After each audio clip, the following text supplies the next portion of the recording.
সালাতের অর্থ হচ্ছে নিকটবর্তী হওয়া, মুখ ঘুরানো, মুতাওয়াজ্জা হওয়া। ওই যে হযরত ইব্রাহিম আলাইহিস সালাম বলেছিলেন, ইন্নী ওয়াজ্জাহতু ওয়াজহিয়া লিল্লাযী ফাতারাস সামাওয়াতি ওয়াল আরদ। জানেন আপনারা? পড়েন, ইন্নী وجهت وجهي للذي فطر السماوات والأرض حنيفا وما أنا من المشركين। নিশ্চয় আমার মুখ ঘুরায় দিলাম কার দিকে? যিনি আকাশ এবং জমিনের স্রষ্টা, সব কিছুর মালিক যিনি, তার দিকে আমি মুতাওয়াজ্জা হলাম। নামাজের অর্থই হচ্ছে মুতাওয়াজ্জা হওয়া, মুখ ঘুরিয়ে দেওয়া, চেহারা ঘুরিয়ে দেওয়া। আর নামাজের আরেক অর্থ হচ্ছে নিকটবর্তী থেকে আরো নিকটবর্তী হওয়া। আল্লাহ রাব্বুল আলামিন বলেন, নিকটবর্তী হতে হলে ওয়াসজুদ ওয়াকতারিব, সেজদা দাও আর সেজদার মাধ্যমে আমার নিকটবর্তী হয়ে যাও। সেজদা দিলেই আল্লাহর নিকটবর্তী হওয়া যায়। কোন সুবহানাল্লাহ। সাহাবী, আল্লাহর নবীর সাহাবী প্রশ্ন করেছেন, নবীজি, বান্দা কখন আল্লাহর নিকটবর্তী হয়ে যায়? নবীজি বলেছেন, বান্দা যখন সেজদা দেয় তখন আল্লাহর বান্দার মাঝে কোনো হিজাব থাকে না, একদম আল্লাহ পাকের নিকটবর্তী হয়ে যায় বান্দা যখন সেজদায় পড়ে যায়। সুতরাং নামাজ হচ্ছে নিকটবর্তী হওয়া, সালাত এটা হচ্ছে নিকটবর্তী হওয়া। নামাজ ফরজ হওয়ার কারণ হচ্ছে এই যে মানুষ আল্লাহর বান্দা বা গোলাম হিসেবে সৃষ্টি হয়েছে, তাই একমুখী হয়ে এর বন্দিগি করা এটা হচ্ছে তার স্বাভাবিক একটা প্রকৃতি। আল্লাহ রাব্বুল আলামিন এই প্রকৃতির দাবি মিটাবার জন্যই নামাজের ব্যবস্থা করেছেন। মানুষের ফিতরত, মানুষের নেচার, মানুষের ফিতরত হচ্ছে এই যে কারো না কারো কাছে মাথা নত করা, হাত জোড় করা, মাথা নত করা, সার্বভৌমত্বের মালিক কাউকে মনে করা। হাত জোড় করতে হলে, মাথা নত করতে হলে, সার্বভৌমত্বের মালিক হিসেবে কাউকে গ্রহণ করতে হলে আল্লাহর বিকল্প কেউ আছে নাকি? ইসলামের মূল দাওয়াতটা হলো ফিতরাত অনুযায়ী দাওয়াত দেওয়া হয়েছে, মানুষ যেন মাথা নত করে, গোলামি করে। এজন্য আল্লাহ রাব্বুল আলামিন বলেছেন যে আমি মানুষ এবং জিনকে সৃষ্টি করেছি, তার কারণটাই হলো মা খালাকতুল জিন্না ওয়াল ইনসা ইল্লা লিয়াবুদুন। মানুষ আর জিন জাতিকে সৃষ্টি করা হয়েছে ইবাদতের জন্য, গোলামির জন্য। ইবাদত আর গোলামি এটাই করতে হবে, গোলামি করতে হবে, দাসত্ব করতে হবে। আর এই দাসত্ব, আল্লাহর আনুগত্যই গোলামির দাওয়াত দিয়েছেন দুনিয়ার সব নবীরা। কোন নবী বলেন নাই যে আমার গোলামি করো। কেউ বলেছেন? বলেন জোরে, কেউ বলেছেন? আল্লাহ পাক বলেন, ওয়ালাকাদ বা'আসনা ফি কুল্লি উম্মাতির রাসূলা আন ইবুদুল্লাহা ওয়াজতানিবুত তাগুত। প্রত্যেক জাতির জন্য আমি রাসূল প্রেরণ করেছি, তারা মানুষকে দাওয়াত দিয়েছেন এই কথা বলে যে এক আল্লাহর গোলামি করো, তিনি ছাড়া কোনো ইলাহ নাই, আইনদাতা নাই, বিধানদাতা নাই, তার গোলামি, তার সামনে মাথা নত করে দাও। নামাজ হচ্ছে তাওহীদের অবশ্যম্ভাবী এক বহির্প্রকাশ। তাওহীদের জন্য তাওহীদবাদী মানুষ যারা, তাদেরকে নামাজ আদায় করতেই হবে। আকীদা বিশ্বাসের দিক থেকে তাওহীদ যদি হয় পুরা দ্বীনের মূল উৎস, তাহলে আমলের দিক থেকে নামাজ হচ্ছে পুরা দ্বীনের মূল ভিত্তি। নামাজ হচ্ছে আমলের মূল ভিত্তি, এর বাস্তবায়ন ছাড়া দ্বীন পূর্ণ হয় না। নামাজ মুমিনের কেবলমাত্র একটি উত্তম আমলই নয়, বরং নামাজ হচ্ছে ঈমানের মূল ভিত্তি। যার কাছে নামাজ নাই তার কাছে কিছুই নাই।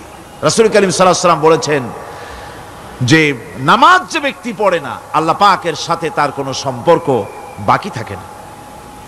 সুতরাং এই নামাজটা হচ্ছে এই যে একমাত্র একাগ্র চিত্তে আদবের সাথে আল্লাহর সামনে রুজু হয়ে যাওয়া। কোরআনে কারীম বলছি, মুনিবিনা ইলাইহি ওয়াত্তাকুহু ওয়াকিমুস সালাতা ওয়া লা তাকুনু মিনাল মুশরিকিন। তোমরা আল্লাহর দিকে রুজু হয়ে যাও এবং তাকে ভয় করে অন্যায় কাজ থেকে বিরত থাকো, আর নামাজ কায়েম করো, মুশরিকদের অন্তর্ভুক্ত হয়ে যেও না। নামাজ কায়েম করা, নামাজের আদেশ কোরআনে কারীমের মধ্যে আল্লাহ পাক বহু জায়গায় করেছেন। ঈমানের পর নামাজই হচ্ছে সবচেয়ে বড় জরুরি। একজন মানুষ ঈমান আনলো, যেমন কালকে একজন ঈমান এনেছে, ঈমান আনার সাথে সাথে তার প্রথম কাজ কি বলুন? বলেন, প্রথম কাজ কি? ফজরের নামাজের আগে একজন ইসলাম কবুল করলেন, তার প্রথম দায়িত্ব নামাজকে আদায় করে দেওয়া, ফজরের নামাজ পড়াম। জোহরের আগেই কেউ ঈমান আনলো, তার প্রথম দায়িত্ব জোহরের নামাজ আদায় করা। আসরের নামাজের আগে ঈমান এনেছে, তার প্রথম দায়িত্ব হলো আসরের নামাজ আদায় করা। তার মানে হলো ঈমান আনার পর একজন ঈমানদারের প্রথম দায়িত্ব হচ্ছে নামাজ। গুরুত্বপূর্ণ বিষয়, খুব ভালো করে শুনতে হবে, ইয়াদ রাখতে হবে প্রত্যেকটি মুসলমানের। এই নামাজ কি জিনিস, কেমনে আদায় করতে হবে, আদায় না করলে কি হবে, গুরুত্বপূর্ণ এই কথাগুলি প্রত্যেকের স্মরণ রাখতে হবে। কিয়ামতের দিন মানুষ যে জাহান্নামে যাবে, জাহান্নামের জন্য, জাহান্নামে যে সব কারণে যাবে তার মধ্যে বড় কারণ কালকে বলেছিলাম, দেখি মনে আছে নাকি? বড় কারণ কয়টা? কয়টা? আলহামদুলিল্লাহ মনে আছে। আল্লাহ রাব্বুল আলামিন বলেন, ইয়াতাসাআলুনা আনিল মুজরিমিন। কিয়ামতের দিন অপরাধীদেরকে জিজ্ঞেস করা হবে, মা সালাকাকুম ফি সাকার, জাহান্নামে কেন আসছো? জবাবে তারা বলবে, ক্বালু লাম নাকু মিনাল মুসাল্লিনা ওয়া লাম নাকু নুতঈমুল মিসকিন। নামাজ পড়ি নাই আর এতিম মিসকিনদের খেতে দেই নাই, এই কারণেই জাহান্নামে এসেছি। কন নাউযুবিল্লাহ। নামাজ যারা পড়বে না জাহান্নামে যেতে হবে। কোথায় যেতে হবে? আকীদাগত দিক থেকে ঈমান হলো তাওহীদের স্বীকৃতি, আর আমলের দিক থেকে নামাজ হচ্ছে তাওহীদের বহিঃপ্রকাশ। আপনি মুসলমান তা প্রমাণ হবে নামাজ দিয়ে। নামাজহীন ঈমানের দাবি মূল্যহীন। যার নামাজ নাই তার ঈমানের দাবি করার কোনো মূল্যই নেই।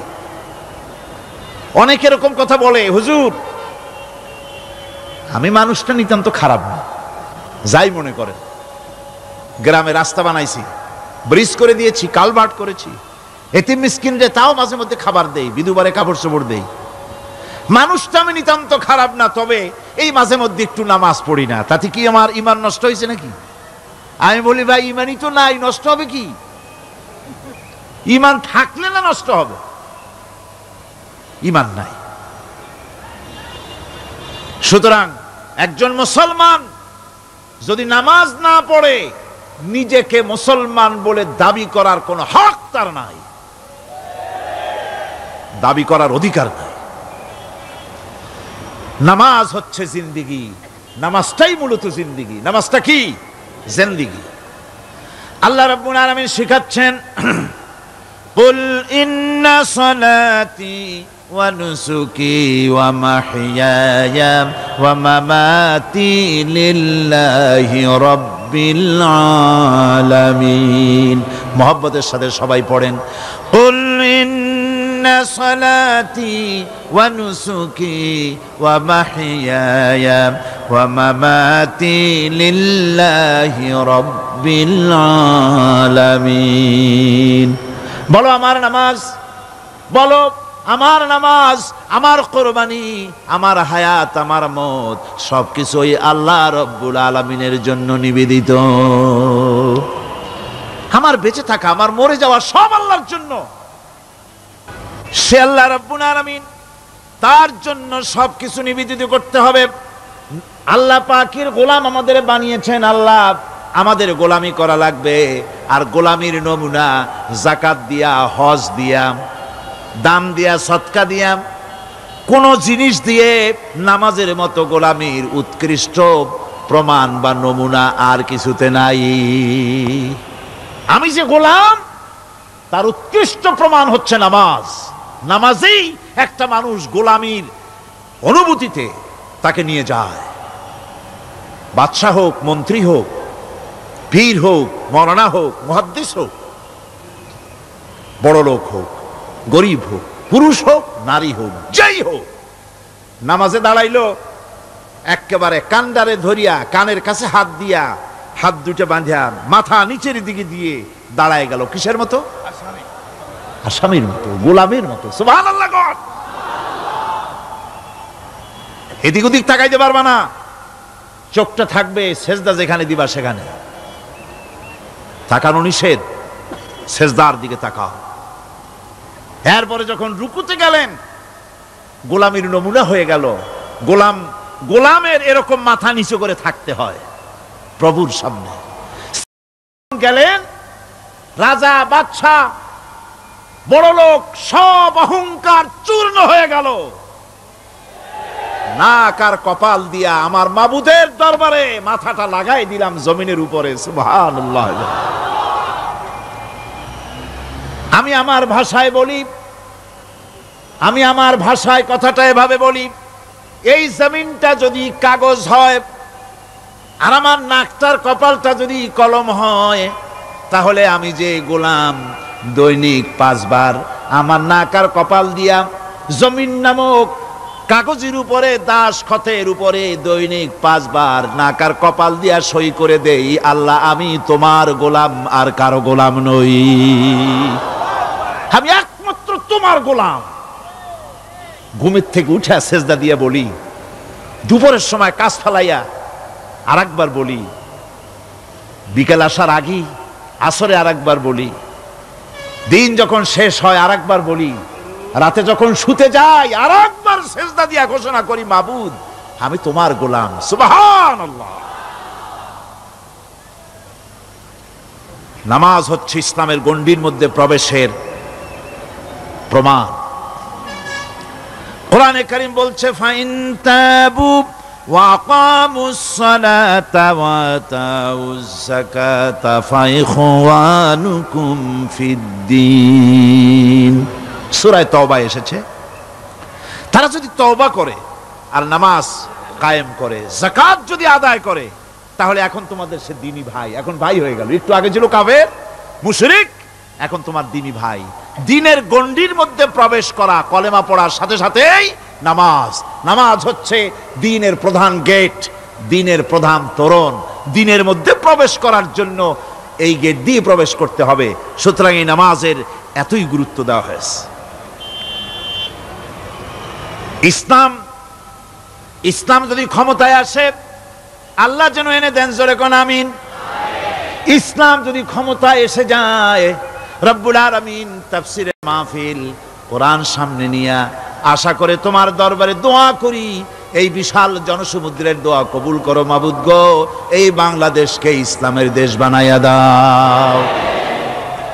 দেশটা যদি ইসলামের হয়ে যায়, আইন যদি আল্লাহর হয়, শাসন যদি সৎ লোকেরা করে, রব্বুল আলামিন কোরআন শরীফে বলেন, তাহলে তারা 4টা কাজ করবে। আল্লাযীনা মাক্কান্নাহুম ফিল আরদ আকামুস সালাতা ওয়া আতাউজ যাকাত ওয়া আমারু বিল মা'রুফি ওয়া নাহাউ আনিল মুনকার।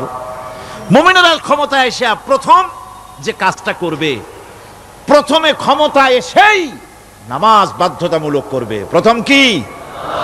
ওয়াজ নসিহতে অনুরোধ করা হবে না, বাবাজিরা আল্লাহর রাস্তায় নামাজটা পড়ে না।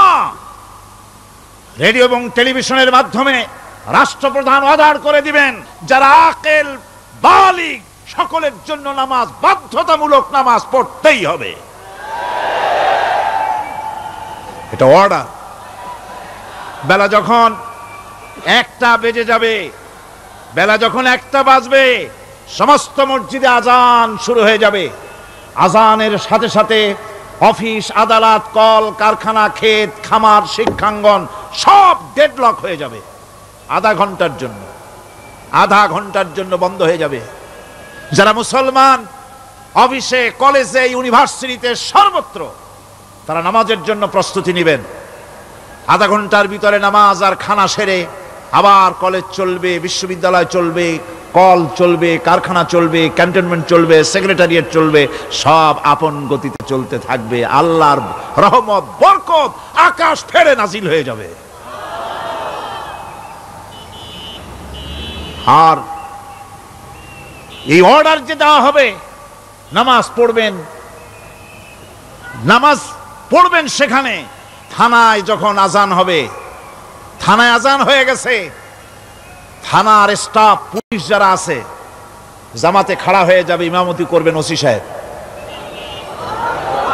এসপির অফিসে এসপি সাহেব ইমামতি করবেন, ডিসি সাহেব তার অফিসে ইমামতি করবেন, মন্ত্রী সেক্রেটারিয়েট ইমামতি করবেন, প্রেসিডেন্ট বঙ্গভবন ইমামতি করবেন, বিশ্ববিদ্যালয়ের ভাইস চ্যান্সেলরের ইমামতিতে সে জায়গার মুসলমান ছাত্র ছাত্রী, শিক্ষক শিক্ষয়িত্রী এক জামাতে নামাজ আদায় করবে। এই যদি হয় চিত্র দেশের, অপরাধ থাকবে? থানায় ওসি সাহেব নিজেই যদি জামাতের ইমামতি করেন, এইভাবে নামাজ আদায় করেন পুলিশদের নিয়ে জামাতে, ঘুষ আর খাবে তারা?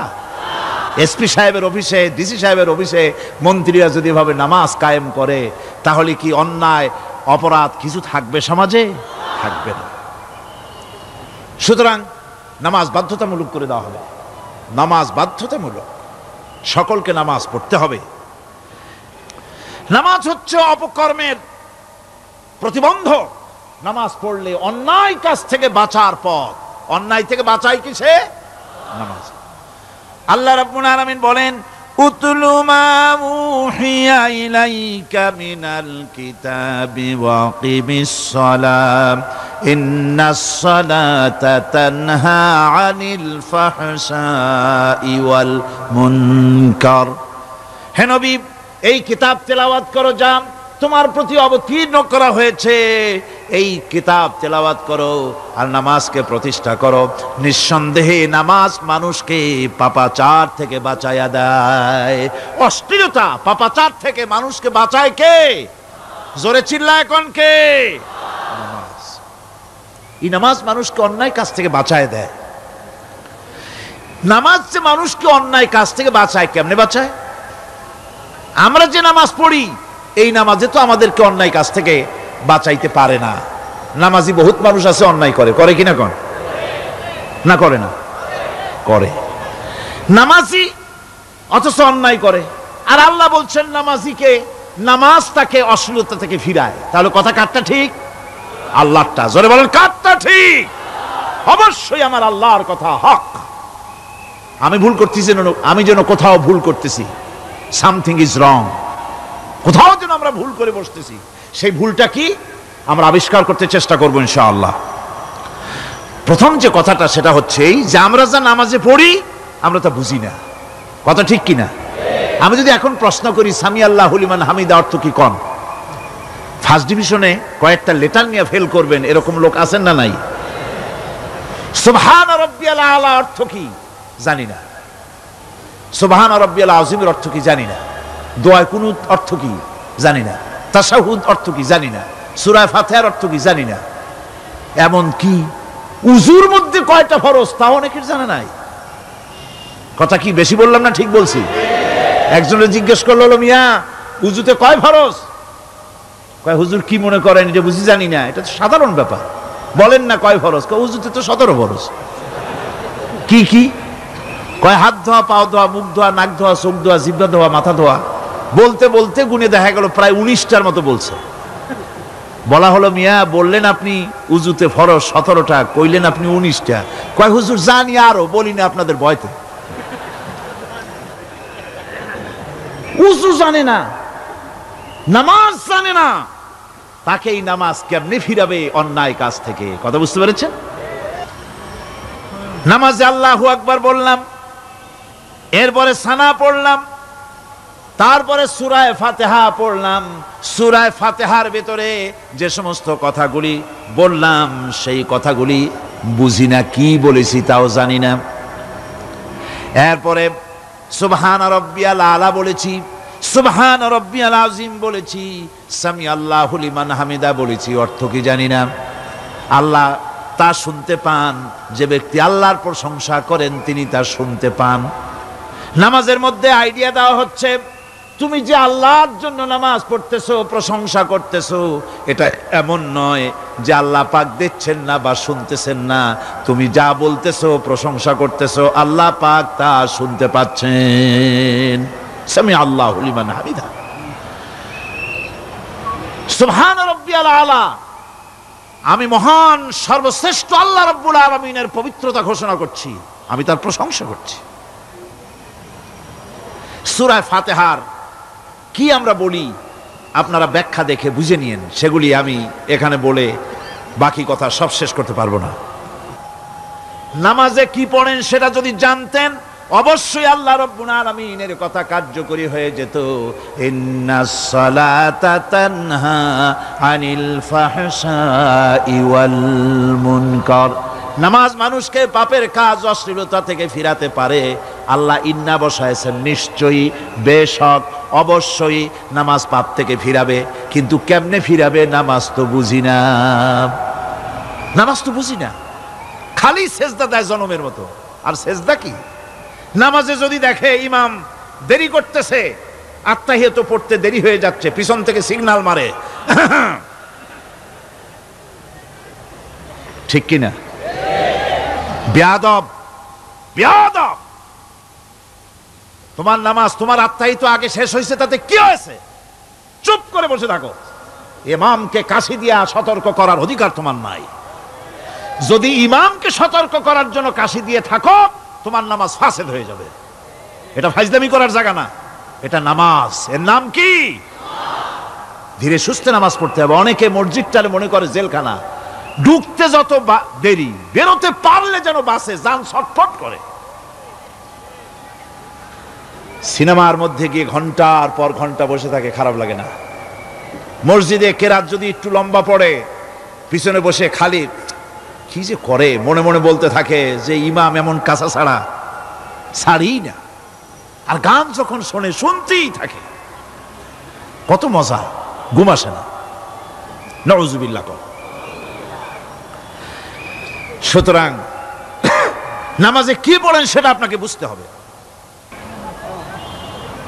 সঠিকভাবে নামাজ পড়ার পরও যদি কোনো মানুষের সঠিকভাবে, ভালো করে শোনেন, সঠিকভাবে নামাজ পড়ার পরেও যদি কোনো মানুষ পাপের থেকে না ফেরে, তাহলে বুঝতে হবে একথা, পানি আর সাবান দিয়া কাপড় ধুলে কাপড়ের ময়লা যাবে, কিন্তু পানি আর সাবান দিয়া কয়লা জনমের মতো ধুইলেও কয়লার ময়লা যাবে না। কথা বুঝে আসছে? এর থেকে আর উত্তম দৃষ্টান্ত আমার কাছে নাই।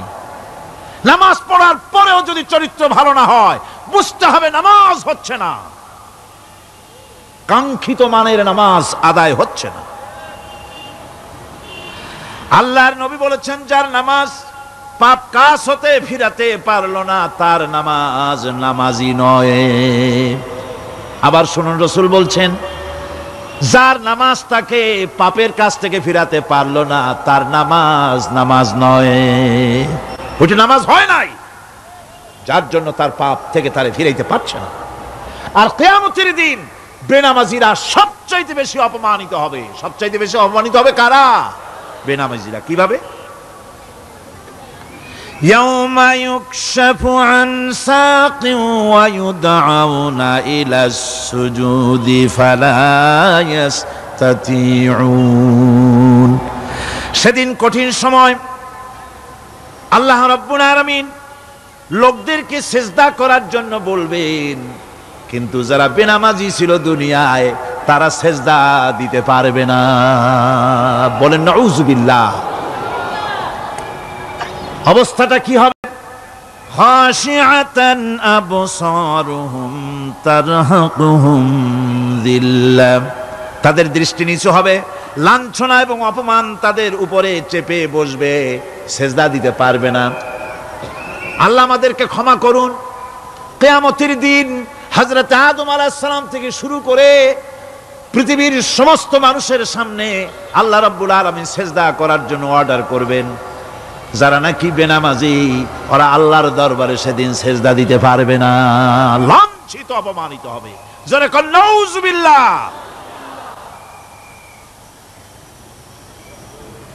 নামাজ, মুমিনের নামাজ একরকম, মুনাফিকের নামাজ হলো আর এক রকম।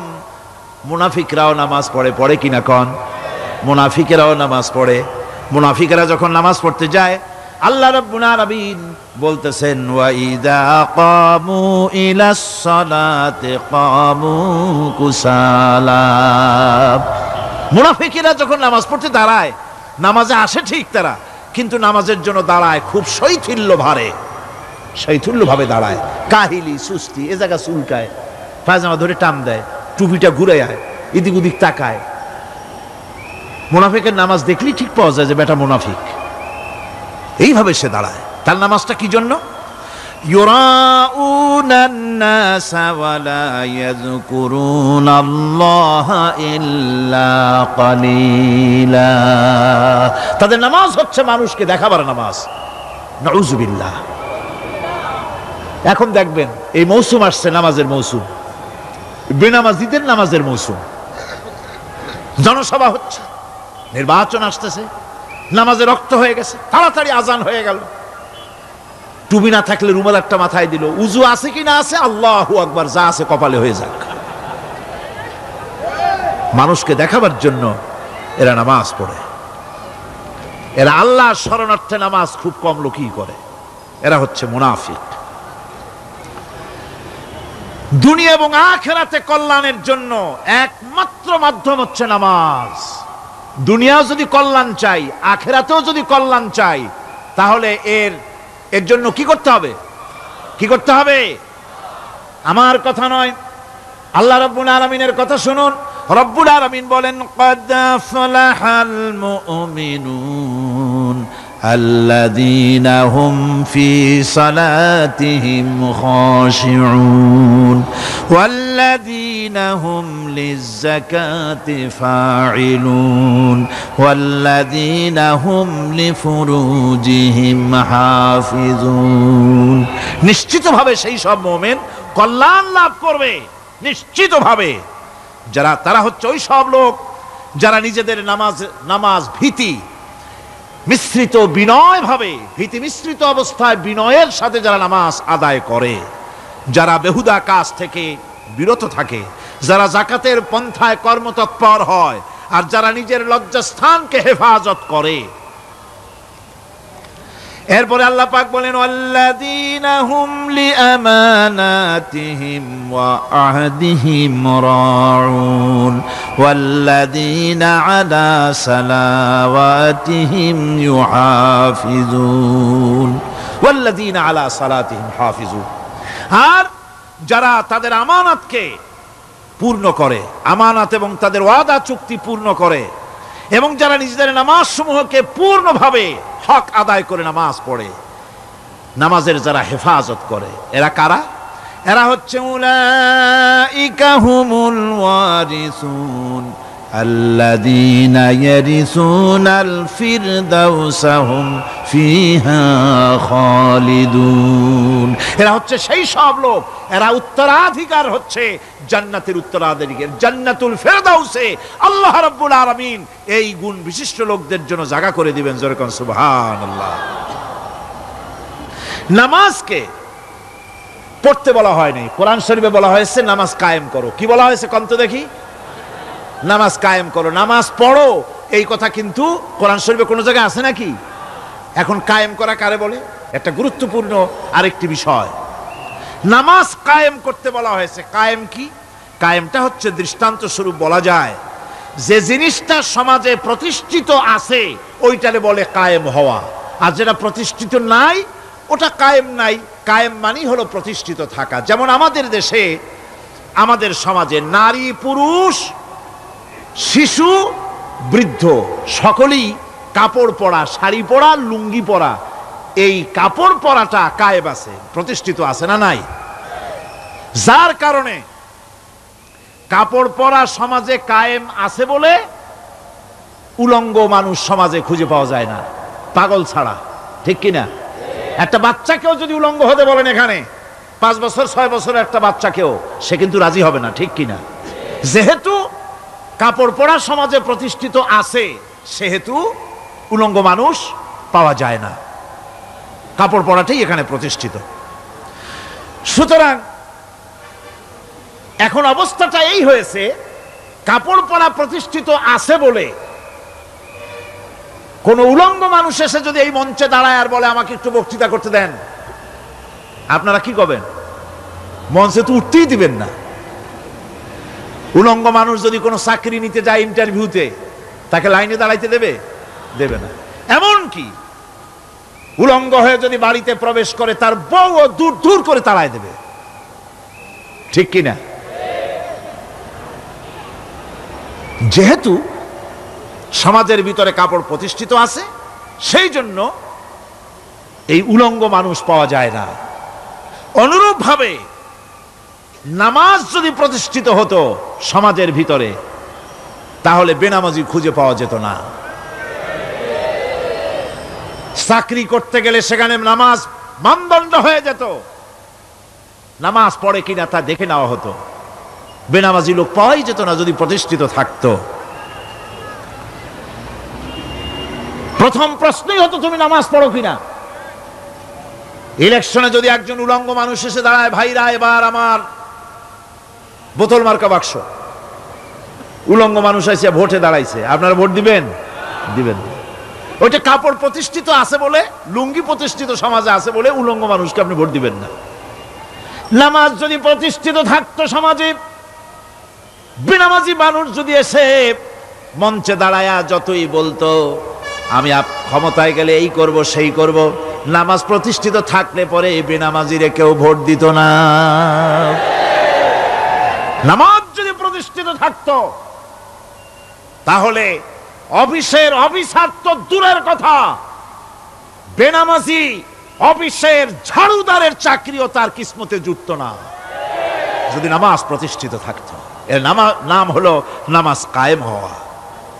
নামাজ কায়েম থাকলে এই অবস্থার সৃষ্টি হতো। এই জন্য আল্লাহ পাক বলেছেন নামাজকে কায়েম করতে হবে। নামাজ হবে সব ভালো কাজের মানদণ্ড। সমস্ত ভালো কাজের মানদণ্ড কি? নামাজ। নামাজ আমাদেরকে বড় রকমের শিক্ষা দেয়। কি শিক্ষা দেয়?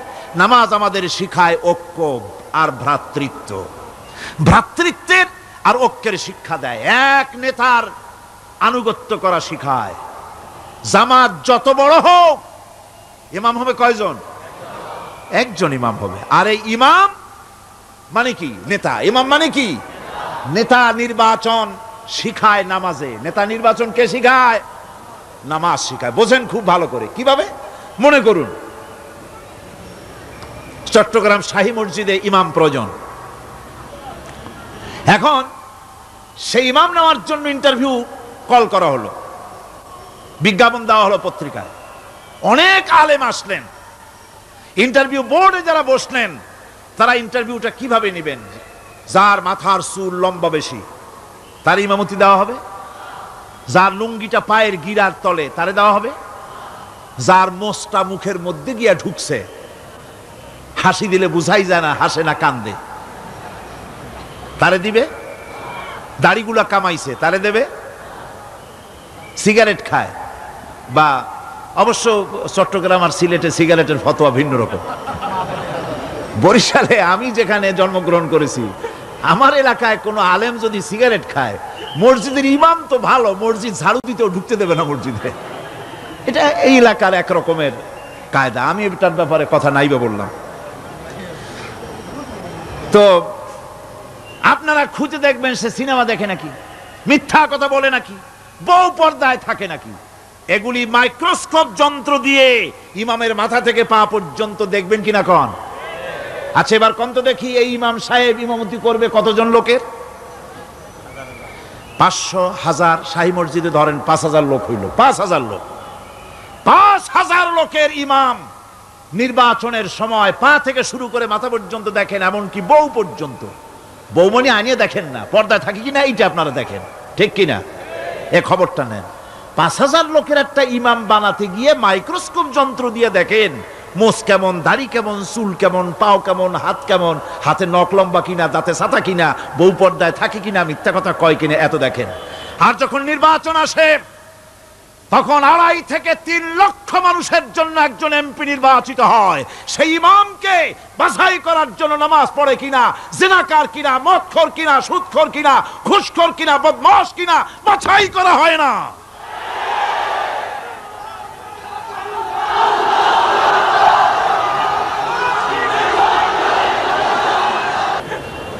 নামাজ আমাদেরকে এটা শিখায় ইমাম কেমনে বানাইতে হবে। কোন সুবহানাল্লাহ। নামাজ ঐক্য শিখায়, নামাজ ভ্রাতৃত্ব শিখায়, নামাজ পারস্পরিক মহব্বত শিখায়, নামাজ নেতা কেমন হওয়া উচিত, নেতা নির্বাচন শিখায়। আবার নেতা ভুল করলে তার ভুল বলা যাবে না, এরকম হতে পারবে না।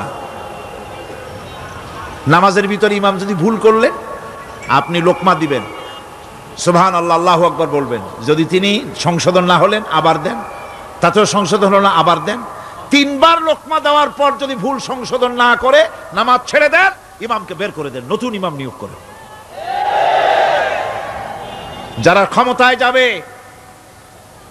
আপনি রাষ্ট্রের ইমাম যারে বানাবেন, সেই রাষ্ট্রীয় ইমাম যদি জনগণের ইচ্ছার বিরুদ্ধে যদি চলে, 1 বার লোকমান দেন, 2 বার লোকমান দেন, 3 বার দেন, তারপরেও যদি না নামে, ঘাট ধরে নামে না।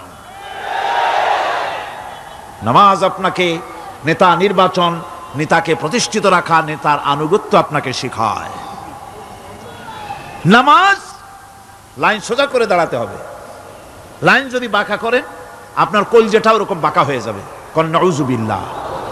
নামাজের কাতারে যার কারণে নামাজের কাতার বাঁকা হবে, পুরা কাতারের জন্য আল্লাহর কাছে ওই লোকটা দায়ী হয়ে যাবে।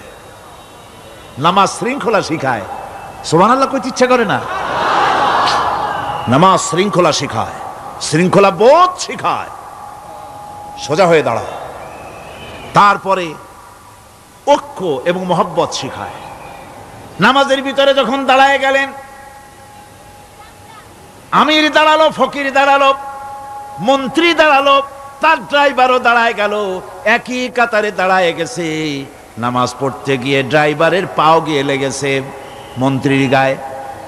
নামাজ শেষ হওয়ার পর মন্ত্রীর বাবার ক্ষমতা নাই এ কথা বলার যে, বেটা ড্রাইভার সলিমুদ্দি, তোর পাও লেগেছে আমার পায়ে, তোর চাকরি সুদ্ধা দোজকে পাঠায় দেব। পারবে বলতে? পারবে না। মিয়া মন্ত্রী সাহেব, এটা তোমার সেক্রেটারিয়েট না, এটা আল্লাহর ঘর। এটা কার ঘর? এক হি সাপ মে খড়ে হো গয়ে মাহমুদ ও আয়াজ, এক হি সাপ মে খড়ে হো গয়ে महमूद आयाज, न कोई बंदा रहा न कोई बंदा नवाज। একই কাতারে দাঁড়িয়ে গেছে সম্রাট মাহমুদ আর চাকর আয়াজ। এখন সম্রাট মাহমুদও নাই, চাকর আয়াজও নাই, সম্রাট আর চাকর দুজনই আল্লাহ পাকের গোলাম হয়ে গিয়েছে। তুমি মসজিদে এসেছো, তুমি আল্লাহর গোলাম। কার গোলাম? আল্লাহ পাকের গোলাম। এই জিনিস শিখায় নামাজ। নামাজ শিখায় মানুষকে পাঞ্চুয়ালিটি, নিয়মানুবর্তিতা, সময়ের জ্ঞান শিখায় নামাজ। নামাজ মানুষকে কি শিখায়? আল্লাহ রাব্বুল আলামিন বলছেন, ইন্নাস সালাতা কানাত আলাল মুমিনিনা কিতাবাম মাওকুতা। নিঃসন্দেহে নামাজ মুমিনদের নিয়মানুবর্তিতার সাথে ফরজ করা হয়েছে, তাদের উপরে নিয়মানুবর্তিতার উপরেই, সময়ের উপরে নামাজকে ফরজ করা হয়েছে। আপনার আন্দাজ মতো আপনি পড়তে পারবেন না, সময় মতো পড়তে হবে, আউয়াল ওয়াক্তে পড়তে হবে। আমার দেশের মসজিদগুলিতে ফজরের নামাজ পড়া হয় এমন সময় পূর্ব দিক ফর্সা হয়ে যায়। ইমাম সাহেব যদি ভুল করেন, নামাজ যদি দোহরাতে যান, তাহলে সূর্য উদয় হয়ে যাবে, এমন অবস্থা। নামাজ এত দেরিতে পড়া হয়। প্রত্যেক ওয়াক্তের নামাজ আউয়াল ওয়াক্তে পড়ার জন্য রাসূল সাল্লাল্লাহু আলাইহি ওয়াসাল্লাম তাগিদ করেছেন। সময়ের দিকে লক্ষ্য রাখতে বলা হয়েছে। যেই জাতির, লক্ষ্য করুন, যে জাতির দৈনিক 5 বার টাইমলি অক্ত মতো সময় মতো নামাজ আদায় করতে হয়।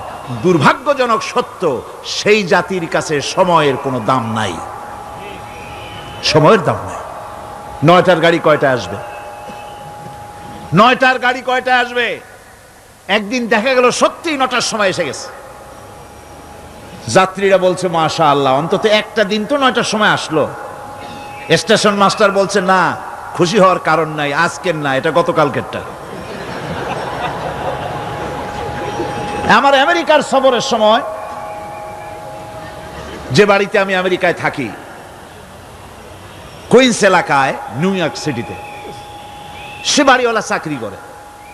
সে আমাকে বলল 10টি বছর আমি একটা ট্রেনে যাতায়াত করি। সে বলছে রাত 3:45 ট্রেনটা আসে, ওই ট্রেনে চড়ে সে তার কর্মস্থলে যায়।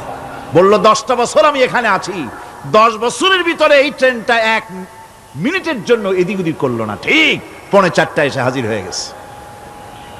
ঝড় হোক, বৃষ্টি হোক, স্নো পড়ুক, বরফ পড়ুক, টাইমলি চলতেছে। দুনিয়ায় ভিন্ন জাতিরা যে উন্নতি করে, তার পেছনে সময়ের জ্ঞান তাদের অনেক বেশি আমাদের থেকে। কথা ঠিক কিনা?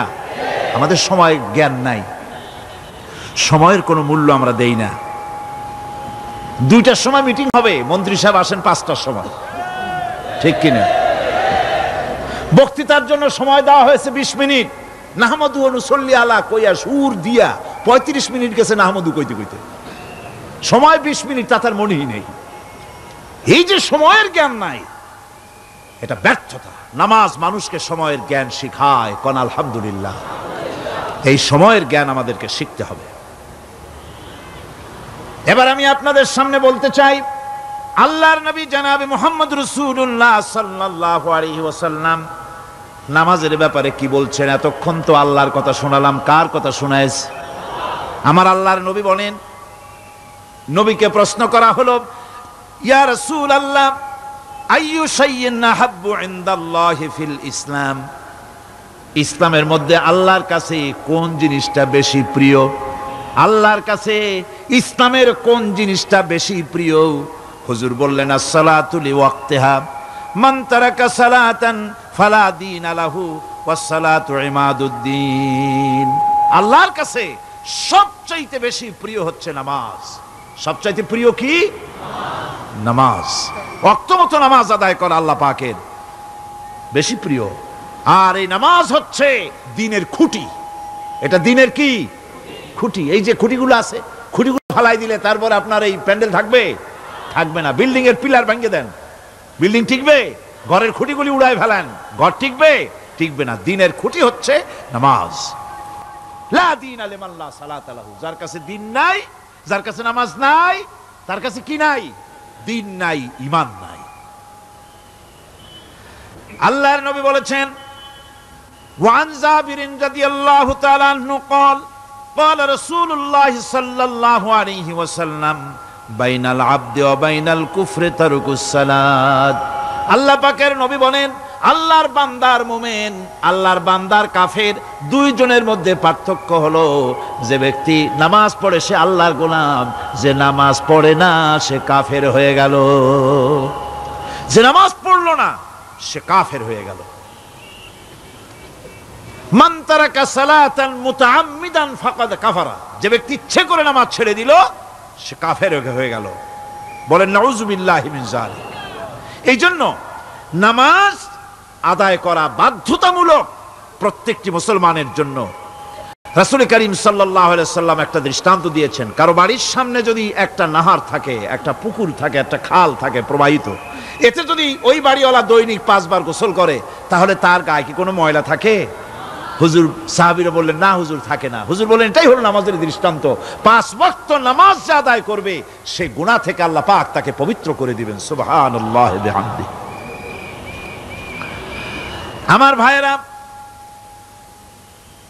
নামাজ পড়লে পরে এক জুমা থেকে আর এক জুমা পর্যন্ত মানুষ যে সমস্ত গুনাহ করে, কবিরা গুনাহগুলি বাদে, শিরক আর কবিরা গুনাহগুলি বাদে যত গুনাহ আছে তার কাফারা হয়ে যায়। নামাজ যে সঠিকভাবে আদায় করবে, এই নামাজটা একটা কঠিন কাজ। নামাজটা কি কাজ? কে বলতেছেন কথা? আল্লাহ পাক। ওয়া ইন্নাহা লাকাবীরাতুন ইল্লা আলাল খাশিঈন। নামাজ একটা ভারী জিনিস, একটা কঠিন জিনিস। কাদের জন্য কঠিন নয়? যারা নাকি আল্লাহ পাককে ভয় করে। আল্লাযীনা ইয়াযুন্নুনা আন্নাহুম মুলাকু রাব্বিহিম ওয়া আন্নাহুম ইলাইহি রাজিউন। যারা নাকি একথা মনের ভিতরে ধারণা করে যে আল্লাহ রাব্বুল আলামিনের দরবারে আমার হাজির হওয়া লাগবে, মোলাকাত করা লাগবে, এই চিন্তা যারা করে তাদের জন্য নামাজ মোটেই কষ্টকর নয়, নামাজ মোটেই তাদের জন্য অসহনীয় নয়, বোঝা নয়, ভার নয়। তারা নামাজ আদায় ঠিকই করবে। এই জন্যে বিবি বাল বাচ্চা সকলকে নামাজের জন্য তাগিদ করতে হবে। যত ভাই এখানে এসেছেন নিজেরা পড়বেন, বিবি বাল বাচ্চাকে তাকিদ করবেন। আল্লাহ পাক বলছেন ওয়ানজির আশীরাতাকাল আকরাবিন, তোমার নিকটবর্তী যারা আছে তাদেরকে তুমি আল্লাহর ভয় দেখাও।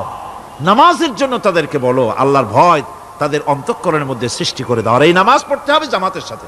নামাজ পড়তে হবে কিছুর সাথে? জামাতের সাথে।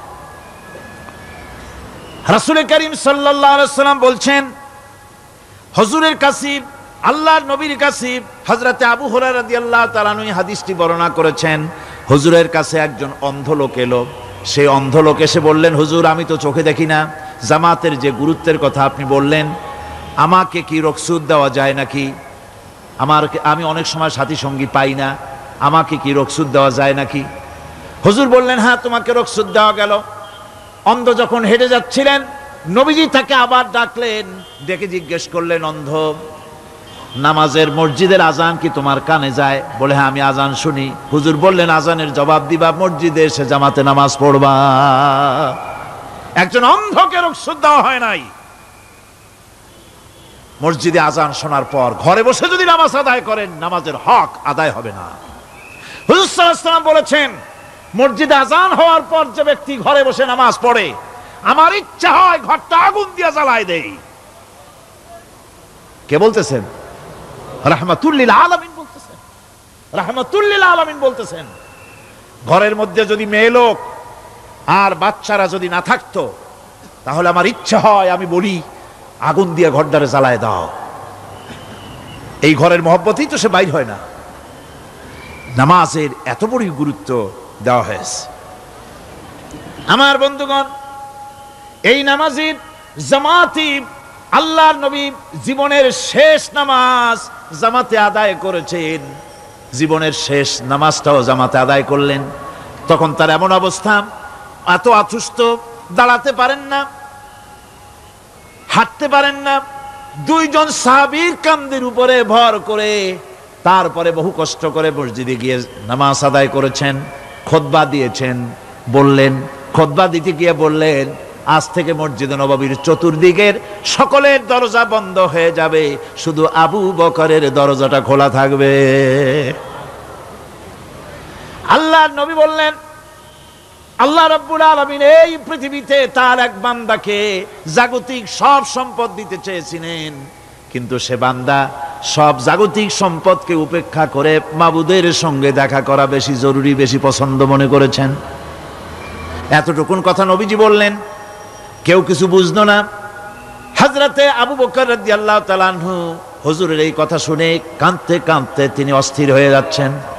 সাহাবীরা চিন্তা করলেন, হুজুর কার না কার কথা বলেছেন, তাতে কান্নার কি আছে? বয়োবৃদ্ধ, জ্ঞান বৃদ্ধ হযরতে আবু বকর রাদিয়াল্লাহু তাআলা আনহু বুঝতে পেরেছেন, এই পৃথিবীর সব সম্পদ তো আল্লাহ হুজুরকেই দিতে চেয়েছিলেন। তিনি সমস্ত সম্পদকে উপেক্ষা করে তার মাবুদের সঙ্গে দেখা করার জন্য প্রস্তুতি নিয়েছেন। তার মানে হলো আল্লাহর নবীর বিদায় হয়ে যাবেন, আমরা নবী থেকে এতিম হয়ে যাব। নবীজি ঘরের মধ্যে প্রবেশ করলেন, প্রচন্ড জ্বর এলো।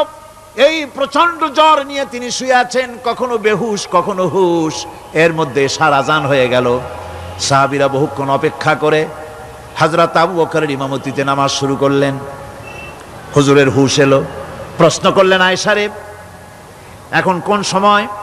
হযরত আয়েশা বলেন, ইয়া রাসূলুল্লাহি, মসজিদে নববীতে নামাজ শুরু হয়ে গেছে। সাহাবীরা অনেকক্ষণ অপেক্ষা করে আমার বাবার ইমামতিতে নামাজ পড়তেছে সবাই। কিন্তু সাহাবীরা কেঁদে কেঁদে নামাজের মধ্যেই কাঁদতে কাঁদতে অস্থির হয়ে যাচ্ছে।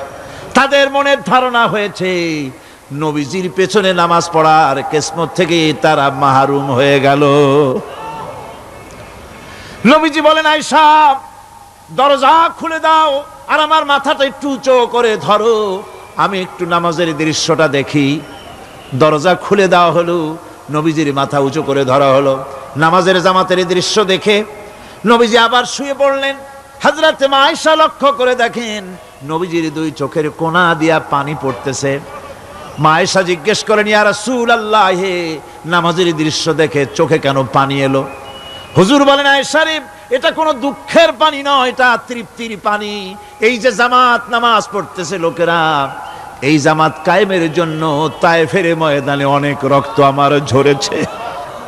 উহুদের ময়দানে দান্দান মুবারক শহীদ হয়েছে, সাহাবায়ে কেরাম জীবন দিয়েছে। এই যে জামাত আমি দেখতে পেলাম, ভবিষ্যতের একটা ছবি যেন চোখে ধরা পড়লো। আমার মনে হলো কিয়ামত পর্যন্ত এই পৃথিবীতে আমার যত উম্মত আসবে তারা এইভাবে করে জামাতে নামাজ আদায় করবে।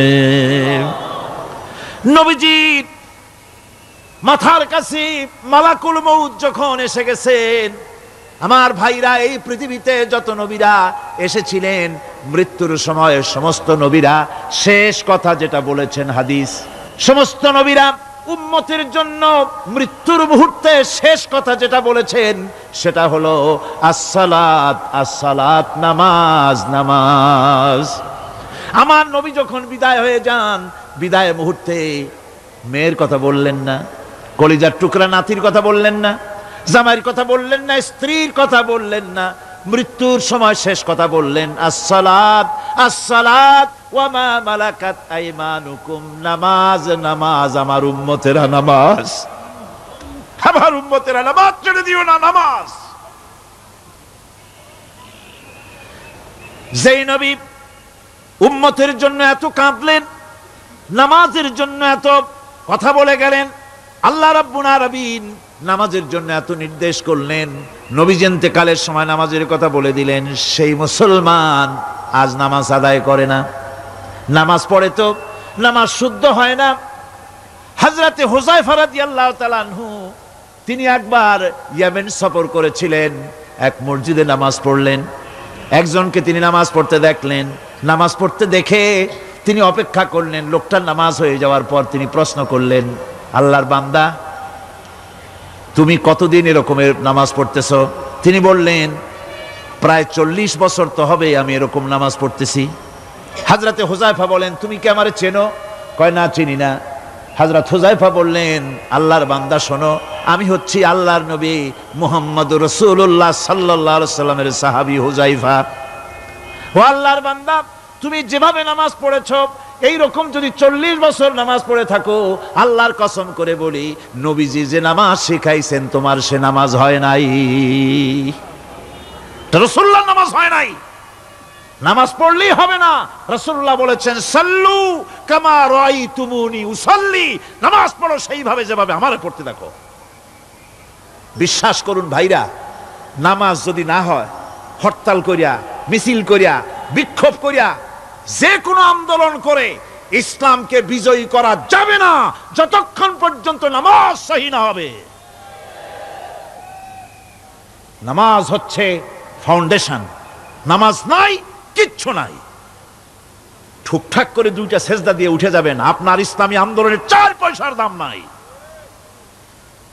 নামাজ আগে, জিহাদের ময়দানেও নামাজ, যেখানে আছেন ওখানেই নামাজ পড়তে হবে, আর তা পড়তে হবে আদবের সাথে, মুহাব্বতের সাথে। আপনারা বিরক্ত হচ্ছেন না তো? নামাজ, নামাজ, এই নামাজ হচ্ছে মুসলমানদের সবচেয়ে বড় জিনিস। নামাজ হয় না, নামাজ যত পড়া হয় অধিকাংশ নামাজ হয় না। নামাজের ভিতরে তাদিল আরকান, তাদিল করা ওয়াজিব। যতক্ষণ দাঁড়িয়ে থাকবেন, রুকুতে থাকবেন, যতক্ষণ দাঁড়ায় থাকবেন ততক্ষণ অন্তত এক তাসবিহ পরিমাণ তো বটেই। যদি তা না হয়, রুকুত থেকে দাঁড়ালেন, সেজদায় চলে গেলেন, ওয়াজিব তরক হলো, সো সেজদা দিলেন না, নামাজ ফাসেদ হয়ে গেল, নষ্ট হয়ে গেল নামাজ। এটা পাগলামি না। নামাজ সহিভাবে আদায় করতে হবে, নামাজ থেকে দাঁড়াবেন, রুকুর থেকে দাঁড়ায় গেলেন, বলবেন রব্বানা লাকাল হামদ। কোন রব্বানা লাকাল হামদ হামদান কাসীরান তাইয়্যিবান মুবারাকান ফিহি। একজন সাহাবী এই দোয়াটা পড়ছিলেন। নামাজ শেষ করে আল্লাহর নবী প্রশ্ন করলেন, নামাজের ভিতরে অতিরিক্ত এই কথাগুলি কে বলেছো? সাহাবী ভয় পেয়ে গেলেন। ভয় ভয় তিনি বললেন, হুজুর আমি বলেছি। হুজুর বললেন, তুমি জানো না আমি নবী, তুমি নবী না, আমি যা দেখি তুমি দেখতে পাও না। তুমি যখন এই দোয়াটা পড়তেছিলে আমি লক্ষ্য করেছিলাম আল্লাহর রহমতের ফেরেশতারা প্রতিযোগিতা করতেছিল তোমার আমল নামায় কে কত বেশি নেকি লিখবে। রুকুতে দাঁড়ায়া এটা পড়বেন, সেজদায় চলে যাবেন, দুই সেজদার মাঝখানে ততক্ষণ বসে থাকবেন যতক্ষণ একটা সেজদার ভিতরে ছিলেন। পড়বেন আল্লাহুম্মা গফিরলি ওয়ারহামনি ওয়াহদিনি ওয়াফিনি ওয়ারজুকনি। নামাজের মধ্যে দোয়া করতেছেন, আল্লাহ আমারে ক্ষমা করে দাও। এসব দোয়া সব হুজুরের। আমাকে ক্ষমা করো, আমাকে হেদায়েত দাও, আমাকে সুস্থ করো, আমাকে রহম করো, আমাকে রিজিক দাও। কও সুবহানাল্লাহ। নামাজের ভিতরে দোয়া কবুলের সময়, নামাজের সেজদার ভিতরে দোয়া কবুল হয়। এইভাবে করে রাসূল করিম সাল্লাল্লাহু আলাইহি ওয়াসাল্লামের নামাজটা কেমন হাক্কানি উলামাদের কাছ থেকে জেনে নেবেন। যেহেতু হুজুর বলেছেন সাল্লু কামা রাআইতুমুনি উসাল্লি, নামাজ পড়ো সেইভাবে যেভাবে আমাকে পড়তে দেখো। নামাজের ভিতরে একাগ্রতা লাগবে, ভালোবাসা লাগবে, ভয় লাগবে, মুহাব্বত লাগবে। পরিপূর্ণ সময় নিয়ে শান্তিপূর্ণভাবে নামাজ পড়তে হবে। আর যত তাড়াহুড়া সব হচ্ছে নামাজের মধ্যে, ঠিক কিনা ভাইরা? রাসূল করিম সাল্লাল্লাহু আলাইহি ওয়াসাল্লামের যে নামাজ, হুজুর যেভাবে নামাজ পড়েছেন হাদিসে যা পাওয়া যায়, হাদিসে বুখারীতে সব আছে, দেখে নেবেন, সেইভাবে নামাজটা আদায় করে নেবেন। কিয়ামতের দিন আল্লাহ রাব্বুল আলামিন সর্বপ্রথম বান্দাকে প্রশ্ন করবেন কি? বুখারী শরীফে এসেছে, আন আবি হুরায়রা রাদিয়াল্লাহু তাআলা قال سمعت رسول الله صلى الله عليه وسلم يقول إنما يحاسب به العبد يوم القيامة من عمله صلاته। বুখারী শরীফের হাদিস। আল্লাহ রাব্বুল আলামিনের নবী বলেন, হযরত আবু হুরায়রা হাদিস খানা বর্ণনা করেছেন, তিনি বলেন যে আমি রাসূলের মুখে শুনেছি কিয়ামতের দিন আল্লাহ রাব্বুল আলামিন সর্বপ্রথম তার বান্দার কাছে প্রশ্ন করবেন, বান্দা নামাজ আদায় করেছিলি কিনা? নামাজ সর্বপ্রথম প্রশ্ন। যেরকম সর্বপ্রথম প্রশ্নটা কি? নামাজ।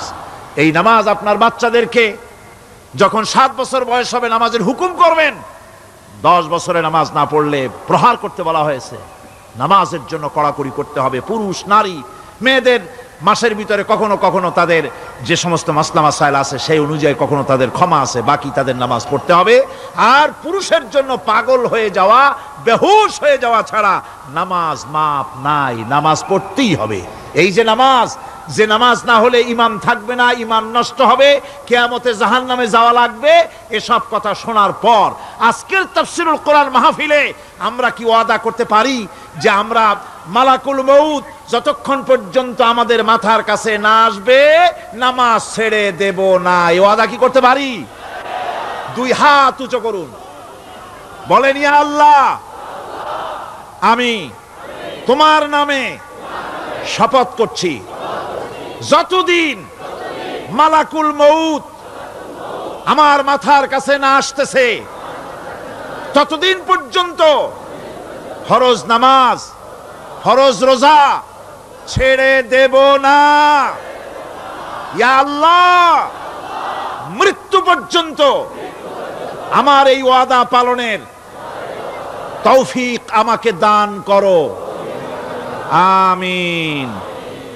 আল্লাহ পাক আমাদের এই ওয়াদা মঞ্জুর করুন, জোরে কোন আমিন। আলোচনার শেষ পর্যায়ে এখন আমরা মুনাজাতের দিকে যাব। দাঁড়ানো ভাইয়েরা সবাই বসেন, মুনাজাতের শরীক হন। আল্লাহ রাব্বুল আলামিন নামাজের জন্য আমাদেরকে দোয়া শিখাই দিয়েছেন, কোন সুবহানাল্লাহ। কে শিখাইছেন দোয়া? আল্লাহ পাক দোয়া শিখালেন, রব্বি জাআলনি মুকিমাস সালাতি ওয়া মিন যুররিয়াতি রব্বানা ওয়া তাকাব্বাল দুআ। আয় আল্লাহ, আমারে আমার বিবি বাল বাচ্চারে নামাজের উপরে প্রতিষ্ঠিত করো। আল্লাহ তুমি দয়া করে দোয়া কবুল করো, জোরে কোন আমিন। এ দোয়া আপনারাও করবেন, আমিন, আল্লাহুম্মা আমিন। রব্বানা যালামনা أنفسنا وإن لم تغفر لنا وترحمنا لنكونن من الخاسرين ربنا لا تزغ قلوبنا بعد إذ هديتنا وهب لنا من لدنك رحمة إنك أنت الوهاب سبحان ربك رب العزة عما يصفون وسلام على المرسلين الحمد لله رب العالمين وجعل آخر كلمتنا عند الموت لا إله إلا الله